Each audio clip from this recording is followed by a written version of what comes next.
बिस्मिल्लाहिर्रहमानिर्रहीम। ये एक आज गौर के पास से जो है ना ये काम हो रहा है और ये काम अच्छा हो रहा है। ज़ाहिर है लोगों की परेशानी दूर होगी तो लोग रास्ता होगा, कीचड़ होगा, इन चीज़ों से बचेंगे। रोड बन रही है, लेकिन अफसोस की बात यह है कि कौम ऐसी है कि हमारी कौम को ये समझ नहीं आ रही कि हम जा किस तरफ रहें। अगर ये 80 साल में इनको इसीलिए ज़लील और ख्वार हो रहे हैं, बार बार परेशानी। अब ये बाइक वाले आप देखें लगातार आ रहे हैं। अब यहाँ पोजीशन ये है कि ये गौर कम्प्लेक्स है, उनके साथ जो है ना सफाई भी हो रही है, चीज़ें भी हो रही है, लेकिन गाड़ी वाला जो है ना वो आता है इनके ऊपर से जाता है। अब उन्होंने वहाँ भी लगाया हुआ है, ये निशान भी लगा दिए, लेकिन गाड़ी वाले को ये अंदाज़ा नहीं है कि मैं जहाँ आ रहा हूँ। तो अगर ये कौम अगर 80 साल से अगर ज़लील इसी तरह हो रही है और उसको पता ही नहीं है कि मैं जहाँ का। अब ये देखो ये बाइक वाला है, इसको पता भी है कि मतलब जो है ना ये रास्ता बंद है, और उसके बावजूद भी ये आगे की तरफ दौड़ेगा और इसके पास कोई और रास्ता है भी नहीं है। कहाँ जा रहे हो? तो ये जो है ना ये कौमें इसी तरह कभी तरक्की नहीं कर सकती। जो है ना ये जैसी बदकिस्मती कौम, इनके लिए हुक्मरान भी इसी तरह होंगे, इनके काम करने के लिए जो कॉन्ट्रैक्टर होंगे वो भी इसी तरह होंगे।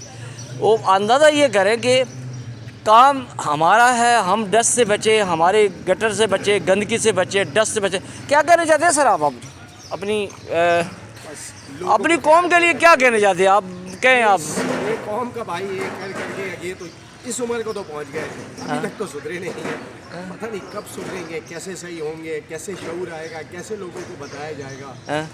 सारे लोग एक जैसे नहीं होते, लेकिन मैक्सिमम लोग इस तमाम जगहों पर। तो आज आप मुझे ये बताएं कि इत्तेफाकन तौर पे आपसे बात हो रही है, आप मुझे सिर्फ ये बता दें कि ये लाइन डर रही है और हमारे लिए डर रही है। मैं तो 32 साल में पहली मरतबा देखा। अच्छा चलो 32 साल, आपको 32 साल हो गए याद रहते हो। तो 32 साल में आप ये गाड़ियाँ देखें, अब हर गाड़ी को अब मेरी सिर्फ ये देखें कि हर गाड़ी का रुख आगे की तरफ है। उसको ये नज़र भी आ रहा है कि मैं मतलब है कि कहाँ जा रहा हूँ, किस तरफ जा रहा हूँ। उसको सुराख मिलने की ज़रूरत देर है, बस सिर्फ इतनी नहीं है भाई, शऊर नहीं है, जभी तो यहाँ पर है, जभी तो इधर है। अच्छा सर, तो पूरी दुनिया से पीछे है भाई। अच्छा मैं एक बात से बात करूँ, मिसाल के तौर पे ये जो अभी ये लैंडर है इसके आगे सेवरेज है, वो गटर उबल के बाहर आ रहे हैं। तो क्या होना ये चाहिए था कि गटर को पहले ठीक करते, उस लाइन को बहाल करते, तो फिर ये अगर रोड डाली जाती तो ज़्यादा अच्छा नहीं होता। और उसकी जो सेवरेज वाले हैं वो इन्होंने काम किया, उसके ऊपर इन्होंने वर्कआउट किया हुआ है। पीछे जो बरसाती नाला डल रहा है उसको उससे ज्वाइन कर दिया है, उसके बाद ये वाली लाइन डल नहीं अभी भी आ रहा है, अभी भी गटर अब उबल रहे हैं। बिल्कुल मैं ये साथ वाली सब वो बेहतर हो जाए, सबको अकल हो जाए, सारे लोगों को बेहतर हो जाए, सारे लोगों को अकल आ जाए भाई। बाकी रही बात इन सारी चीज़ों की तो हम तो साथ हैं। मैं सर ये जो मुल्क के जो हालात है ना, मैं उसको इस तरह देख रहा हूँ। अब जैसे ये देखो ना, अब ये माशाल्लाह रोज़ा भी है, रमज़ान भी है और बेहतरीन से सुलझा हुआ बंदा लग रहा है, लेकिन ये आगे की तरफ जा रहे हैं। ये देख ही नहीं रहेंगे आगे काम हो रहा है। सर मैं आपको बता रहा हूँ ना, आप इस तरफ आपको इंटर होना ही नहीं चाहिए। अगर वो देखो सुजुकी वाला आ रहा है, वो ट्रेलर के लिए आ रहा है। मैं ये सर मैं आपको मेरी जो बात सुने, मेरा ऐसा कोई रास्ता नहीं है बाखुदा। मैंने इतने सारे मैं सर मेरा एक मुतालबा आपसे है जो मैं आपसे बात करना चाहता हूँ। मैं कसम से इस नतीजे पर पहुँचा हूँ कि जो कौम अपनी मतलब आज जिस पोजीशन में ये खड़ी है ना, 326 रुपये या 331 रुपये पेट्रोल ले रही है ना, तो ये इस कौम का कसूर है। मैं आपको बता रहा हूँ, अगर ये कौम सही होती तो इसको आज जो 326 रुपये या 330 रुपये जो पेट्रोल है ना, ये कभी नहीं लेती।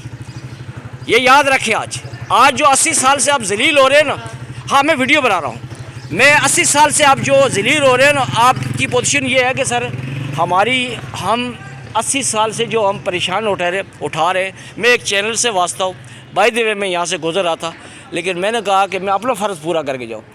असल ये है कि दुनिया के अंदर रहने के लिए हम रोज़ा रखते हैं। सर रोज़े का मकसद क्या है? अल्लाह को हमारे रोज़ों की और सजदों की ज़रूरत नहीं है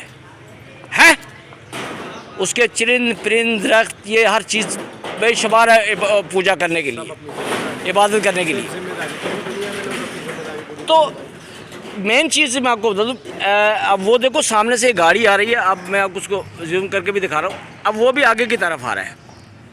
अब ये गरीब लोग हैं, इनके ऊपर सरबराह कोई भी नहीं है, ना ठेकेदार है ना इनका कोई पूछने वाला है। ये बोलेंगे, इनको डांटेंगे, गाली देंगे, छोड़ देंगे, लेकिन उनको पूछने वाला कोई शख्स नहीं है। तो लिहाजा ये मुल्क कभी जो 80 साल से अगर इस पोजीशन में जा रहा है, तो मेरा ख्याल है, मैं नहीं समझता कि ये आगे की तरफ, अच्छी की तरफ जाएगा, क्योंकि ये डूबता ही जाएगा। इसको अपने हक़ का न पता है, ना किसी को इज़्ज़त का पता है, ना इज़्ज़त नफ्स का पता है।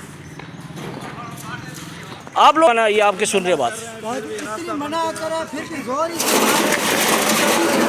गाली दे रहे, हाँ गाली दे रहे हैं ये आप लोग। हाँ ये बोलते हैं तुम्हारा रास्ता है क्या, हम क्या बोले इनसे। तो ये ठेकेदार आपको कितनी दिहाड़ी देता है? मतलब 2000 एक आदमी को देता है, और हेल्पर को भी करीब। तो कितनी देर आपसे काम लेता है ये? सुबह 6 बजे शुरू होते हैं, 1 बजे तक। वैसे तो 8 बजे छुट्टी होती है। तुझे कितना दे रहा है? मेरे को 1300 1300 दिहाड़ी। खाना तो उसके बाद तुम्हारा शादी कार्ड बना हुआ है? नहीं। अच्छा। तो ये जो हमारे जो मज़दूर काम कर रहे हैं, हमारा काम है कि इनकी रिस्पेक्ट करना, क्योंकि गरीब लोग हैं और अपनी इस रमज़ान के अंदर जो है ना, ये लोग काम कर रहे हैं।